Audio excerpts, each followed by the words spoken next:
ভাবি। আরে রাজু, তুমি কেমন আছো? জি ভাবি, আলহামদুলিল্লাহ ভালো আছি। ভাবি, ভাইয়া কোথায়? তোমার ভাইয়া তো অফিসে গেছে। কি হয়েছে আমাকে বলো। ভাবি, আমি এই যে প্রথম মাসের স্যালারি পাইছি, এই জন্য এটা ভাইয়ার কাছে দিতে আসছি। ও আচ্ছা, তুমি এই মাসে প্রথম স্যালারি পাইছো, এটা তো খুব ভালো কথা। তুমি একটা কাজ করতা, তুমি এই মাসের প্রথম যেহেতু স্যালারি পাইছো, তুমি এই টাকাটা মসজিদে দিতে পারতা। তুমি এখানে কেন নিয়ে আসছো? হ্যাঁ ভাবি, মসজিদে দিতে পারতাম, কিন্তু এই গড়ই তো আমার জন্য মসজিদ। ভাবি, এতদিন আমি আপনাদের গাড়ির উপর বইসা বইসা খাইছি, কিন্তু আপনারা আমারে কিছুই কর নাই। এই জায়গায় যদি আমার আপন মা বাবাও থাকতো, তাহলে তারা বিরক্ত হইয়া আমাকে এখান থেকে গাড় ধরে বার করে দিত। দেখেন, ভাইয়াকে আমি কত ভয় পাই, কিন্তু আমি সব দুঃখ কষ্টের কথা শেয়ার আপনার কাছেই করি। কারণ আপনি তো ভাবি না, আপনি হলেন আমার মায়ের সমতুল্য। কারণ ছোটবেলা আমার মা মারা যায়, আমার মা মারা যাওয়ার পরেই আমি আপনাদের কাছে মানুষ হই। যাক ভাবি, এত কথা বলে লাভ নাই। ভাবি, আপনি এই টাকাটা ধরেন, ভাইয়া আসলে টাকাটা ভাইয়ার কাছে দিয়ে দিয়েন। না না, এই টাকাটা তুমি আমার কাছে না দিয়ে তুমি একটা কাজ করো, তুমি এখানে বসো, তোমার ভাই যখন আসে তখন তুমি তোমার ভাইয়ের হাতে দিও। তোমার ভাই এই টাকাটা দেখলে অনেক খুশি হবে। ভাবি, আপনি তো জানেনই আমি ভাইয়াকে কত ভয় পাই, আর ভাইয়ার সামনে দাঁড়ানোর সাহসও আমার নাই। আর ভাবি, আরেকটা কথা কি, আপনি তো জানেনই ভাইয়া আমার উপর কতটা রাইগা আছে। এই এই ওঠ। তোর কি লজ্জাশরম নাই? হ্যাঁ, তোর কি লজ্জাশরম নাই? সত্যি বল, এই এত বড় যে হইছিস, আমার গাড়ি বসে বসে খাচ্ছিস, আর কত আর কত? বাবা মারা যাওয়ার পর থেকে তো আমার গাড়ি বসেই খাচ্ছিস, কিন্তু কিছু বলছি না। এক সময় ছোট ছিলিস, কিছু বলতাম না, কিন্তু এখন এখন তো বড় হয়েছিস, তাই না? বিবেক বুদ্ধি হয়েছে, তাহলে এখনো কেন তুই চাকরি করতে পারিস না? তুই তো শিক্ষিত হয়েছিস, তাই না? তুই চাকরি করে খাস না কেন? শোন, আমার কিন্তু এগুলো সত্যি সহ্য হচ্ছে না, ঠিক আছে? আমি তোকে নিতে পারতেছি না আর। বেকার বাসায় বসে আছিস তুই। কেন তুই চাকরি করতে পারিস না কেন? তুই কি হয়েছে তোর? কি হয়েছে বল আমারে। তুই সুস্থ আছিস না? সুস্থ আছিস না তুই? তোর ভালো লাগে এগুলো যে তুই আমার খাতে বসে বসে খাচ্ছিস? তুই তো লজ্জা থাকা উচিত। আমার বাড়ি থেকে বেরিয়ে যা করে, আমার বাড়ি থেকে কোন বেরিয়ে যা, যা যা। আর শোন, আমার বাসায় ঠিক সেদিনকে আসবি যেদিন নিজের পায়ে দাঁড়াতে পারবি, চাকরি করতে পারবি, সেদিন আমার বাসায় আসবি। এর আগে যেন আমার বাসায় 30 মিনিট না দেখি, ঠিক আছে? যা যা যা।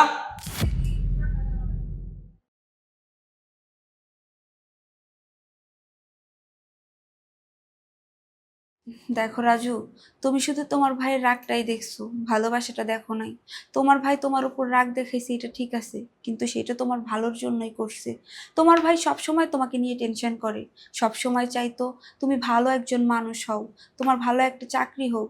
সব থেকে বড় কথা কি জানো, তোমার ভাই সব সময় ভাবতো যে আমার ভাইরে যদি আমি এইভাবে বসায় বসায় খাওয়াই, তাহলে ও তো বেদব হয়ে যাইব, ও চাকরি বাকরি করবো না, আমি বা ওকে কতদিন বসায় বসায় খাওয়াবো। তোমার ভাই চাইতো তুমি নিজে কিছু করো, তুমি নিজে কিছু করে প্রতিষ্ঠিত হও। বিশ্বাস হচ্ছে না আমার কথা? তাহলে শোনো কাবির, তুমি যে তোমার ভাইরে বাসা থেকে এইভাবে বের করে দিলা, তুমি কি কাজটা একদম ঠিক করছো? আশেপাশের মানুষজন যখন জানতে পারবে তুমি তোমার আপন ছোট ভাইকে বাসা থেকে বের করে দিছো, তখন কি তোমার মান সম্মান কিছু থাকবে? তুমি কি এটা ঠিক করলা বলো?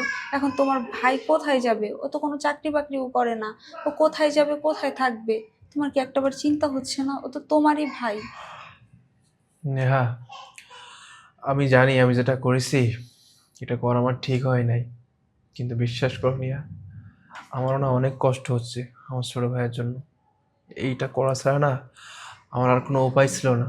তুমি তো দেখতেছিলা আমার ভাইটা বড় হয়েছে, আরও কিন্তু দিনের পর দিন অলস হয়ে যাচ্ছে, নিজের প্রতি কোনো খেয়াল নাই, সারাদিন বাসায় থাকে আর ওই ফোন নিয়ে পড়ে থাকে। এভাবে চলতে থাকলে তো আস্তে আস্তেও খারাপ হতে যাবে, তাই না? তুমি তো জানো, কোনো ছেলে বেকার অবস্থায় থাকলে তার মাথায় অনেক রকম চিন্তা থাকে, অনেক রকম ভাবনা তার মনে জাগে। অনেক খারাপ হয়ে যেত, খারাপ পথে চলে যেত, তখন আমি কী করতাম বলো তো? বাবা মারা যাওয়ার সময় কী বলছিল জানো? আমার হাত ধরে বলছিল যে কাবির, তোর এই ছোটো ভাই রাজু এই পৃথিবীতে কিন্তু তুই ছাড়া আর কেউ রইলো না। আজকে হয়তো আমিও থাকবো না কয়েকদিন পরে, তুই ওরে দেখে শুনে রাখিস, সঠিক পথে দেখাইস ওকে, কখনো যেন খারাপ পথে না যায়। আমাদের পরিবারের একটা সংস্কৃতি আছে। আজকে যদি ওকে বাসা থেকে না বের করতাম তাহলে কি হতো জানো? আস্তে আস্তে খারাপ হয়ে যেত, নেশায় আসক্ত হতো। তখন কি করতাম বলো তো? তখন তো আমি আমার ওই মরা বাপটার কথাটা রাখতে পারতাম না, পারতাম বলো? তুমি চিন্তা করো না নিয়া, চিন্তা করো না। আমার যতটুকু সম্ভব হয় আড়াল থেকে হলেও ওর দিকে আমি খেয়াল রাখবো, ও কখন কি করে, কোথায় যায়, কি খায় না খায়, চিন্তা করো না। আর আজকে আমার সঙ্গে যা করেছি না, আমার ভালোর জন্যই করেছি। ঠিক আছে, তুমি যেটা ভালো মনে করছো সেটা করছো। আমারও বিশ্বাস আছে রাজু কখনোই খারাপ পথে যাবে না, ও সফল হয়ে ফিরে আসবে, দেখো। ইনশাআল্লাহ। ভাবি, আমি জানি ভাইয়া আমার জন্য কতটা কষ্ট করে, কতটা পরিশ্রম করে। আর ভাবি, ভাইয়া আমাকে অনেক ভালোবাসে, আমি এটাও জানি।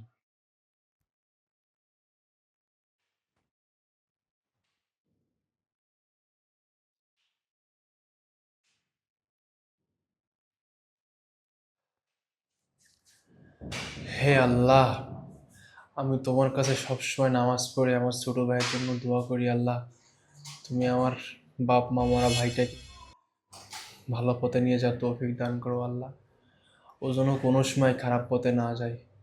আল্লাহ, ও তো শিক্ষিত, ও তো সুস্থ শিক্ষায় শিক্ষিত হয়েছে। আল্লাহ, তুমি যেভাবে ওকে একটা চাকরির ব্যবস্থা করে দাও। আল্লাহ, এই পৃথিবীতে আমার ছোট ভাই ছাড়া আমারও আর কেউ নাই, আমরা দুই ভাই এতিম। আল্লাহ, তুমি আমার ছোট ভাইটাকে সঠিক পথ দেখাও। আল্লাহ, আমার ভাইটা যেন সব সময় সুখে শান্তিতে থাকে। আল্লাহ, আল্লাহ, তোমার কাছে আমার আর কিছুই চাওয়ার নেই। আমরা দুই ভাই যেন সারাটি জীবন একসঙ্গে কাঁধে কাঁধ মিলিয়ে জীবনটা পার করে দিতে পারি। আল্লাহ, তোমার কাছে আমার এই ছাড়া কিছুই চাওয়ার নেই। আল্লাহ, আমার ছোটো ভাইটাকে তুমি সবসময় খেয়াল রাখো। আল্লাহ, সবসময় খেয়াল রাখো, ও যেন কোনো সময় কোনো খারাপ পথে না যায়। আল্লাহ, তোমার কাছে আমার এইটুকু চাওয়া, আমার ভাইটাকে তুমি খেয়াল রাখো। আল্লাহ, আল্লাহ, আমিন।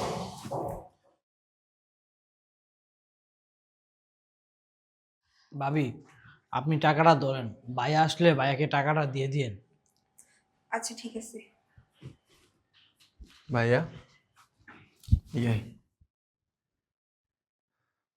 তুই আমার ছোট ভাই।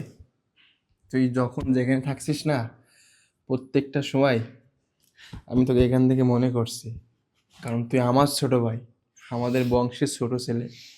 আর আমাদের বংশের একটা সংস্কৃতি আছে, আমার চির বিশ্বাস ছিল যে এই সংস্কৃতিকে তুই কখনো নষ্ট হতে দিবি না।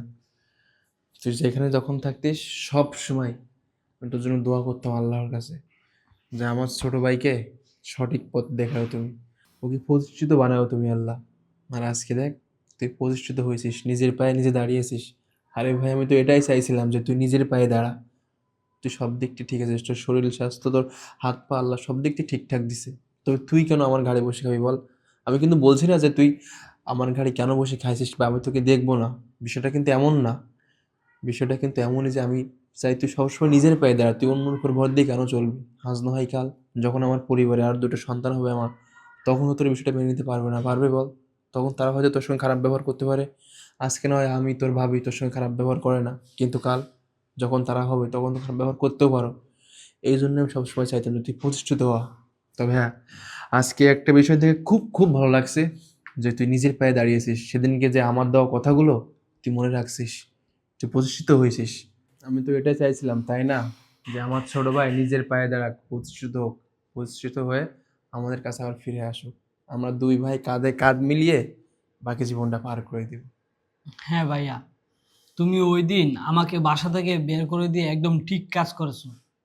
তুমি যদি ওই দিন আমাকে বাসা থেকে বের করে না দিতে না ভাইয়া, আজকে আমি নিজের পায়ে দাঁড়াইতে পারতাম না। আর আমি দেখছি ভাইয়া, তুমি কত কষ্ট, কত পরিশ্রম করে আমাকে মানুষ করেছো। সব সময় আমাকে ভালোবেসে আদর করে তুমি আমাকে আগলে রেখেছো। আর এই যে উনি, উনি তো সব সময় আমাকে তার ছোট ভাইয়ের চোখে দেখেছে। আমার কখন কি লাগবে আমার কোনো সময় অযত্ন করেনি। ভাইয়া আর ভাবি, তোমরা আমাকে প্লিজ মাফ করে দিও। আমি যদি কোনো ভুল করে থাকি, আমি আর কোনো সময় বসে বসে খাবো না। আমি এখন থেকে ভালো একটা চাকরি পেয়েছি, চাকরি করব, আর মাস শেষে টাকা পেয়ে তোমাদের হাতে তুলে দিব। আরে আমার পাগল, থাক, হার মাপ চাইতে হবে না। তুই কি বললি যে তুই আর বসে বসে খাবি না? আরে পাগল, তুই তো চাইলেও আর বসে বসে খেতে পারবি না, কারণ তুই তো এখন চাকরি করিস, তাই না? ভালো একটা চাকরি করিস, তুই কি চাইলে বসে বসে খেতে পারবি? পারবি না। আর হ্যাঁ, নেয়া, ও কিন্তু আজকে থেকে আবার আগের মতো আমাদের বাসায় থাকবে, ঠিক আছে? হ্যাঁ, ও আমাদের সাথেই থাকবে। আচ্ছা, তুমি আমাকে নিয়ে ভেতরে যাও, আর আমি তোমার পছন্দের খাবার রান্না করতেছি, কেমন? আচ্ছা ভাবি, আচ্ছা ঠিক আছে। ভাইয়া হ্যাঁ। চলো।